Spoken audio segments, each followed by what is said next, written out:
Hello and আসসালামু আলাইকুম everyone. Hopefully সবাই ভালো আছেন। আরও একটা মিনি ব্লগ নিয়ে চলে আসলাম। এই ভিডিওটা ফেব্রুয়ারির ৫ বা ৬ তারিখের হবে। তো প্রথমেই আমি দুপুরের খাবার দিয়ে ভিডিওটা স্টার্ট করে দিলাম। আজকের দুপুরের মেনুতে অনেক মজার মজার খাবারই ছিল। তো মাছ ভুনা ছিল, ডিম ভুনা ছিল, শিম দিয়ে শুটকির তরকারি ছিল, তারপর কয়েক রকমের পাতা দিয়ে একটা ঝোল করেছিলেন আম্মু, ওইটা ছিল।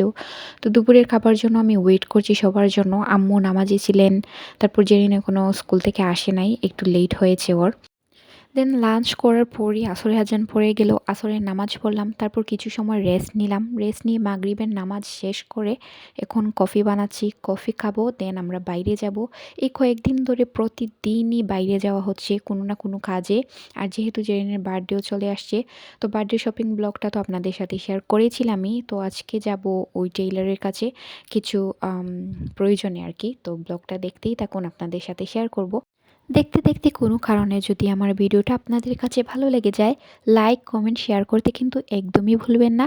ফেসবুক থেকে আমার ভিডিওটি দেখে থাকলে আমার পেজটা ফলো দিয়ে দিবেন। ইউটিউব থেকে আমার ভিডিওটি দেখে থাকলে আমার চ্যানেলটা সাবস্ক্রাইব করে দিবেন। দেন কফি খাওয়া শেষ করে আমরা বাইরে চলে আসলাম টেইলরের কাছে। দোকানটা আমাদের বাসার কাছেই ছিল, তাই তাড়াতাড়ি আমরা যে কোনো সময় আসতে পারি। তো আগে কাপড় দিয়ে গিয়েছিলাম, বাট মাপের কাপড় দেওয়া হয় নাই। এখানে আম্মুর ড্রেস ছিল, আর আম্মু যেদিনকে একটি ড্রেস গিফট করেছেন, তো সেইটাও এখানে সেলাইতে দেওয়া হয়েছে, বাট মাপ দেওয়া হয় নাই। সেজন্য যেদিনকে নিয়ে আসছি সাথে, আর আম্মুরও মাপের কাপড় নিয়ে আসছি। এখন আর ড্রেসগুলো দেখালাম না, পরে কোনো সময় দেখিয়ে দিব আম্মুর ড্রেস বা জেরিনের গিফটগুলা। আর আরও একটা কাজে আমরা আসছিলাম। আমার ভাই বোন বা আব্বুরা তো দেশের বাইরে থাকেন, তো কোনো গিফট দিতে পারবেন না ওর বার্থডেতে, তাই ওরা টাকা দিয়ে দিয়েছেন, সেই টাকাটাই আমরা তুলে আনলাম। দেন আমরা আন্টির বাসাতে চলে আসলাম। তো আন্টির বাসার কাছেই ছিল, তাই আম্মু বললেন যে চলো দেখে আসি। তা ভাবলাম যে এসেছি যখন দেখেই যাই। তো আজকের ভিডিওটা এই পর্যন্তই। Thanks for watching.